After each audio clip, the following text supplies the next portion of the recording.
Channel car clinic. बिस्मिल्लाहिर्रहमानिर्रहीम, अस्सलाम वालेकुम, welcome to my channel car clinic Pakistan. दोस्तों आज का हमारा टॉपिक हम बताएंगे कि इसका पंखा है जो कैसे खोलना है। कार है BMW 745 745। तो दोस्तों इसका पंखा बताएंगे कि किस तरफ खुलना है। चाबी ले ली है 32 नंबर की 32 टूल है इसका। तो दोस्तों इसको खोलने के लिए आपने सबसे पहले दोस्तों आपने सबसे पहले इधर चोट लगानी है। हाँ नहीं ना तू हो। इधर चोट लगाने के बाद दोस्तों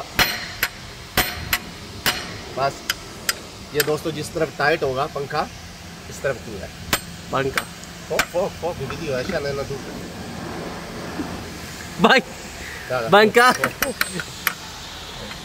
तो इसके बाद चोट लगाने के बाद ये दोस्तों इस तरह खुलेगा कि टाइट उल्टा है इसकी चूड़ी। इस पंखे की चूड़ी उल्टी है तो इस तरफ खुलनी है। चलिए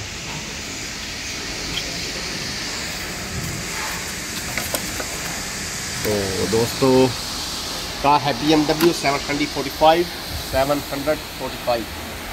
तो दोस्तों इसका पंखा खुल के इसकी उल्टी चूड़ी है। तो दोस्तों वीडियो देखने से पहले हमारे चैनल पे नए हैं प्लीज़ सब्सक्राइब करें, बेल आइकन को प्रेस करें ताकि नई से नई वीडियो आप तक पहुँचती रहे।